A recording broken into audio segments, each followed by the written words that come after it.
Is Jesus unpopular? Probably, since Christianity is falling apart, and without Christianity, who the hell needs Jesus? I guess as a punching bag, an imaginary punching bag, why not? But I doubt that's what our video maker is after. So let's go figure that out, coming up next.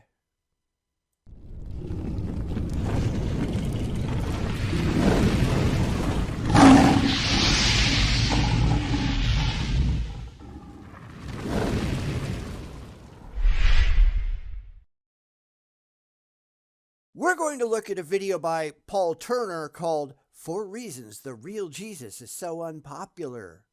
Well, you can probably already imagine what I'm going to say to that, but hey, he might have something intelligent to say, and you never know till you try.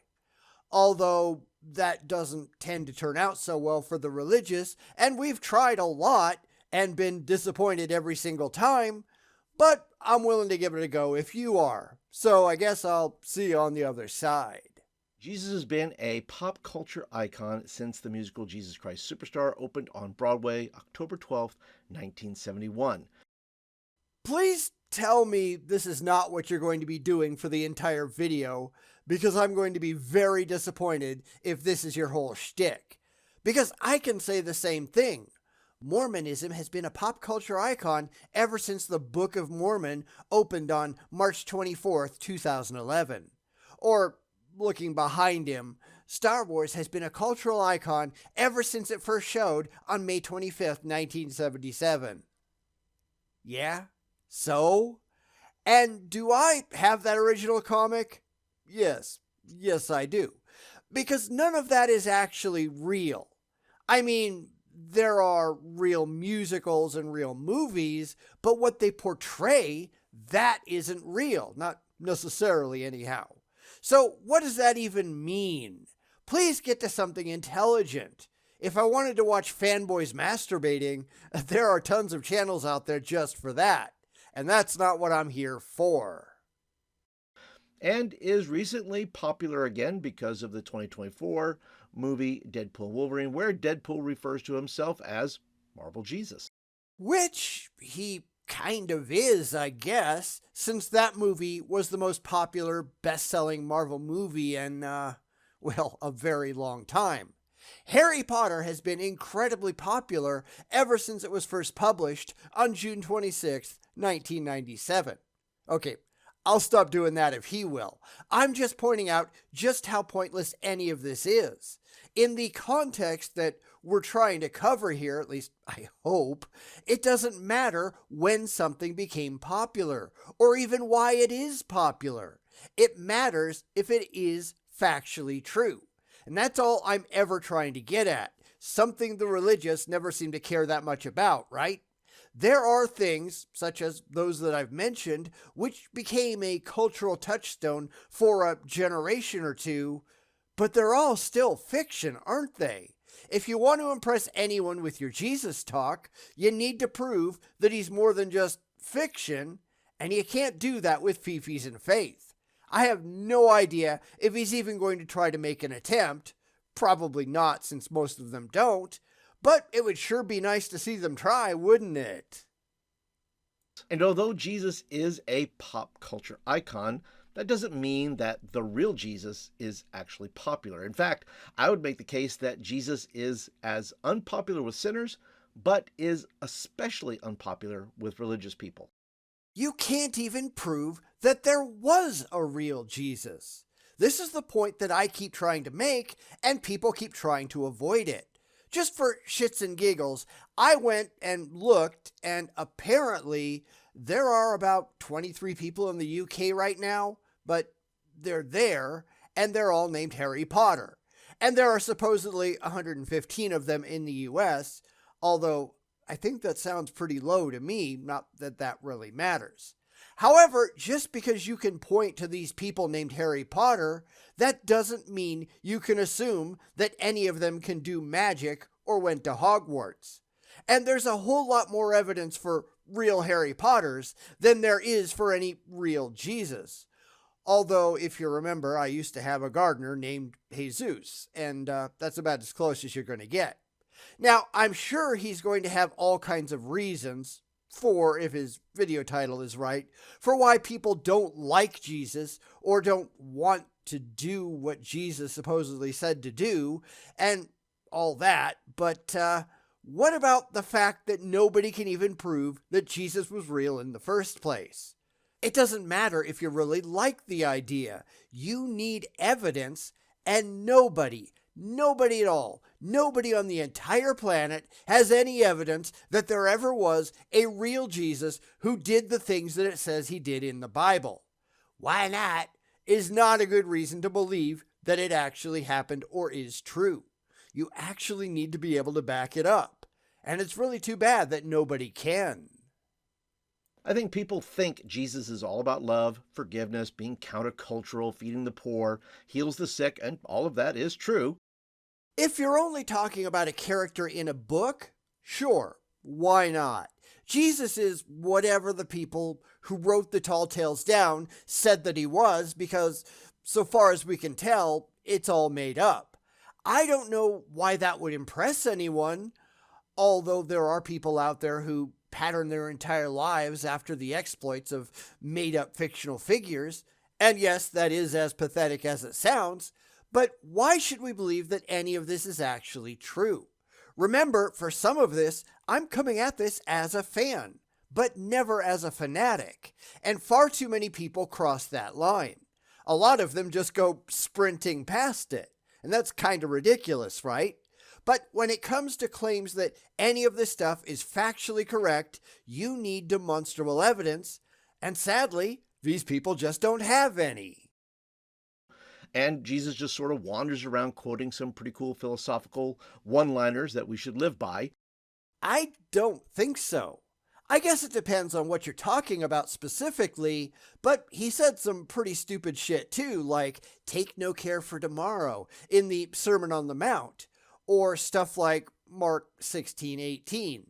They shall take up serpents, and if they drink any deadly thing, it shall not hurt them. They shall lay their hands on the sick, and they shall recover. And Matthew 5:29 through 30. And if thy right eye offend thee, pluck it out and cast it from thee. And if thy right hand offend thee, cut it off and cast it from thee. Or Matthew 19:12. And there shall be eunuchs who have made themselves eunuchs for the kingdom of heaven's sake. He that is able to receive it, let him receive it. Yeah, don't go cutting off stuff that you happen to need. Maybe think about this stuff first before you go making any important life choices. Just a thought. Jesus said some really awful crap, though. Don't let anyone tell you otherwise. But this is the 30,000-foot view of Jesus. He can be whatever we think he is until we start to zoom in. Because Jesus, as far as we can tell, is just made up. At least the view that a lot of people have of Jesus, that's just made up. There is no external evidence for any of this. No demonstrable eyewitness accounts for anything. This is just what people want to believe. And wanting to believe is not enough. This is just, well, it sounds good to me theology. And you know my thoughts on that. Most people never get beyond the 30,000-foot view because that's what's comforting. Hardly anyone gets down in the trenches with an understanding of rationality and evidence and reality because that's where the entire picture of Jesus disintegrates. It doesn't matter what you want to be true. It matters what actually is, and the only way to get to demonstrable truth is to have evidence. And sadly, the religious don't have any. And that's when the illusion falls apart. People love the idea of Jesus, not the actual Jesus, the Son of God. Because that's also the illusion of Jesus. That's just what you really wish was true. But that doesn't make it true, and that's the whole point. This is why I have faith means absolutely nothing, because I have faith doesn't get you to factual reality, and that's all that actually matters. Granted, it doesn't tend to matter to the religious. In fact, I don't think I've ever met a theist who actually cared about reality and put that caring to the test and, actually remained religious. Some will go to a certain point. They'll make a cursory effort and then just leap to, therefore God. They're missing all of the steps in the middle that get them from wherever they left off to an actual demonstrable evidence-based God that actually exists. Why? Because they don't care. There is no way to get from point A to point B without making the irrational leap. I'm never making that irrational leap in anything that I do, and I don't think anyone else should either. Unless there is a non-faith-based way to get from A to B, nobody should ever go to B, because B isn't real. Deal with it. And here's why I think the real Jesus is so unpopular. You haven't proven that there actually is a real Jesus yet. Not that he's going to try, because I think we all know that he can't. Sure, we'll get to his excuses, because that's all they're going to be. It's just a bunch of feel-good nonsense where he can feel holier than thou, and somehow that makes all of his beliefs true, at least according to him. But that shouldn't be impressive to anyone. Walk me through the steps, how you proved that this Jesus character was actually real with more than "my book says a thing," or "I'm just going to think you're an idiot." It's not much of a surprise that I think there are so many idiots out there, right? Because a lot of them, especially the religious, they're all doing this. Your faith doesn't impress me, and it shouldn't impress you. That it does, that says there's something wrong with you upstairs. Do something, because until you can actually do something, you've got nothing at all to be proud of. First of all, it is his exclusivity. To the naked eye, or the stained glass eye, Jesus is inclusive, and he is. According to your unsupported beliefs.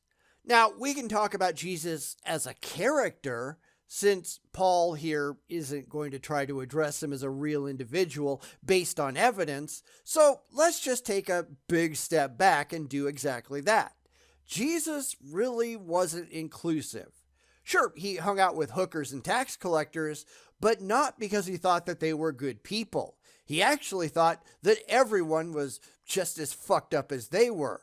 If he actually had to hang out with people who did the right thing, Jesus would have been an introvert living in his mother's basement and watching porn online. Oh wait, that's a sin, isn't it? Skip the porn part. So no, he had to go out and find someone to hang out with, and since he seemed to have had the hots for Mary Magdalene, her and her kind of people were A-okay with Jesus, I guess. Since he really thought that they should be something that they really weren't, something that they couldn't be. So I guess Jesus was kind of messed up with ridiculously unrealistic expectations and desires, which sounds a lot like modern Christians, doesn't it? Jesus loves everyone. God loves everyone.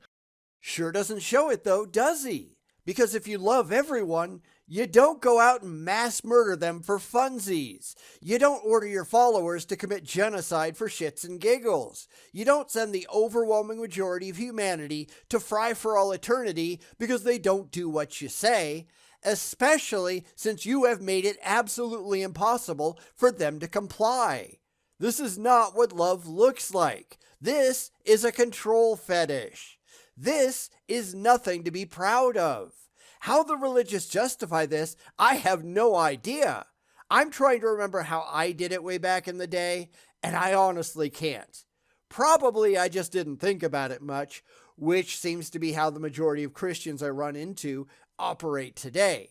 It's just something they take uncritically on faith, and the second you bring up the problems, they just want to shut you up again because it's uncomfortable for them to consider.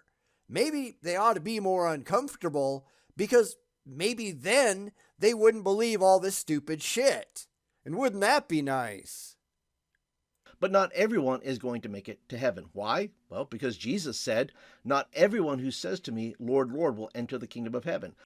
You know, I don't like Bible reading rainbow, so I'm going to break this up a little bit. So my question is, why not? Because this is just a way for God to pick and choose the people he really likes. Because he doesn't seem to really like people, does he? He kind of fucked that up because he made everyone with the full knowledge of what would happen if he did so, and he still did so. So he's got nobody to blame but himself. Because really, ask yourself, what was God's end game here? God, who is supposedly omnipotent and omniscient, creates a world that he just had to have known would go to shit. He could have done it any other way, yet he didn't because he really wanted to watch everything go up in flames.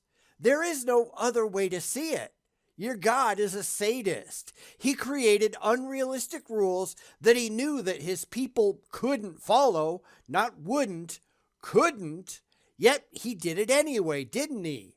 So what the fuck is wrong with this stupid God character of yours?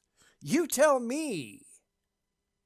But only he who does the will of my Father in heaven. And many will say to me on that day, Lord, Lord, did we not prophesy in your name, and in your name drive out demons and perform many miracles? And how the hell did they do that if they didn't have God on their side? That's kind of an interesting question, isn't it? Because back then, they didn't really believe there was only one God. Even if they termed them demons or stuff like that, they still thought that there were powers in the universe that could do magical stuff. And if that's true, why does God permit it? Doesn't God have a choice? Because we see through the Bible other gods doing magical stuff and God engaged in idiotic dick-waving contest just being able to do better. So why is he doing this? Because it's all just made up. There is no magic. There are no miracles. This is all just wishful thinking because people really wish it was true. So no, nobody drove out demons because as far as the evidence goes, there are no demons. No evidence for them anyhow, as I said. There are no miracles, none that can be demonstrated with evidence. They can't even define what a miracle is in any defensible way. So this is all just bullshit, not that we shouldn't have expected it to be, because what else is new? Then I will tell them plainly, I never knew you. Depart from me, you workers of lawlessness. This was said right after Jesus was talking about false prophets. Which don't exist because there are no demonstrable true prophets. You're talking about con men. And I am not impressed by con men, and you shouldn't be either. This is just more dumb shit that Jesus supposedly said, not that you can support that at all. Because today, there really aren't a lot of prophets running around, are there? There are a couple of high-profile lunatics who pretend, and the dumb people that follow them around, but that doesn't prove that they're actually prophets, because you can't put their supposed prophecies to the test and prove that they can actually see the future. Come on back when you have actual names and dates for when your prophecies will take place. Oh, you'll get a lot of excuses for why they can't do that, but that's about all they've ever had, right? Prophecy is not an exact science. No, it's not a science at all, because science is testable and repeatable. It's all just a scam. Go away until you have something impressive to show us, but I'm not going to be holding my breath. So not everyone who is religious gets into heaven. And this really pissed off some religious people of his day who had a system to make heaven, and then Jesus came and blew it up. There's no evidence for heaven either. There's no reason to think that you're going anywhere after you die. If you think you are, prove it. Do it in some demonstrable way that anyone can see and test for themselves. Good luck on that because you're going to need it. So you're talking about delusional people, which is all the religious have ever been. Granted, back in the day, they didn't know any better. That's not really an excuse, but they were just kind of stupid. They lacked the scientific and philosophical methodologies to put any of this to the test. And let's be honest, they didn't care then any more than theists care now. Except theists now, they don't have those excuses, do they? They ought to know better. We understand now how to come to rational conclusions, and people like Paul here, I'm assuming at least, they don't give a damn about that, do they? So these people have problems, the same problems that the people way back when had, but without any of the potential excuses that the people way back when actually could have used. So that makes the people today real idiots. And I'm not sure why that's a surprise, are you? The Bible also says that Jesus answered, I am the way, the truth, and the life. No one comes to the Father except through me. John 14:6. So my book says a thing. Don't care. Because that introduces some other problems, right? What about all the people who lived before Jesus? What about all the people who lived in other parts of the world and never knew about this Jesus guy? I guess they're kind of fucked, huh? Because Jesus said no one, not no one who could have conceivably known about and had faith in me. The rest had other standards because it would have been a real dick move if they didn't. No, Jesus didn't say that, did he? So again, God must have had a contingency plan if he's not a complete douchebag. But this contingency plan is never laid out in the Bible, is it? It's like whoever wrote the stupid book didn't know that there was a giant world out there somewhere beyond the tiny little spot on the map that they were aware of. Because that's all it was. Remember, the Jews at the time thought that the world was a flat disk floating on water with their little corner of the world being in the center and the edges were just clouded in mystery. They didn't know anything. Any potentially real Jesus, he wouldn't have known anything either. They were just a bunch of ignorant sheep herders who had no clue what was actually out there, and that's the basis of Christianity. Yeah, it is as dumb as it sounds. This is further confirmed by the disciples in Acts chapter 4, verse 12. Salvation is found in no one else, for there is no other name under heaven given to mankind by which we must be saved. That doesn't make it any better, though. So if you want to pretend that you have a merciful God, he had to have a plan for what to do with all the people who lived far outside of the little world that the Jews at the time thought that they inhabited. What was that plan, and how do you know? Because if you can't come up with a defensible answer, one that you didn't just yank out of your asshole, I am going to call your God a moral monster, which all of the evidence in your own book proves that he is, and I want nothing at all to do with that. Fuck you and fuck your God. Say that to them sometime and watch their jaws drop. It's actually kind of fun. These are not metaphors or words that can be misconstrued. According to Jesus' own words, he is the exclusive way to heaven, which means every other method, religion, or system to get to heaven is wrong. You still haven't proven that heaven is real. And let's be honest, anywhere that a rational person would ever want to go. Because all of the depictions of heaven that I've ever heard, yeah, no thanks. An eternity kissing God's ass is nothing that I want to be involved in at all, especially since your God seems to be a real prick. So we're right back at square one. I'm sure he's expecting everyone watching his video to already be on his side, but you can't assume that on YouTube, can you? It is often a safe bet that you can get the clueless morons that are following you, and they're going to prop you up because that's what they want to believe too. But that's not a guarantee, and you're going to look like an idiot if that's what you're assuming. They're not asking any rational questions because they are not rational people. This is not a good thing. If there's one thing that people ought to take from this video, and let's be honest, most videos we take a look at around here, they're all pretty much the same thing. It's that these people have something seriously wrong with them. They are terrified of reality. These people need to be pitied, but more than that, they probably need professional help and a good education, because otherwise they're just going to waste their entire lives acting like complete morons. And no, that's not a good thing. So I'm going to stop right here. I thought this was going to be maybe a twofer, but with all the clear and obvious dumb, it's probably going to be more. Maybe one video per question? I don't know yet, but I guess we'll just have to see. He really comes off like somebody who takes Star Wars or Star Trek way too seriously and thinks any of it is true.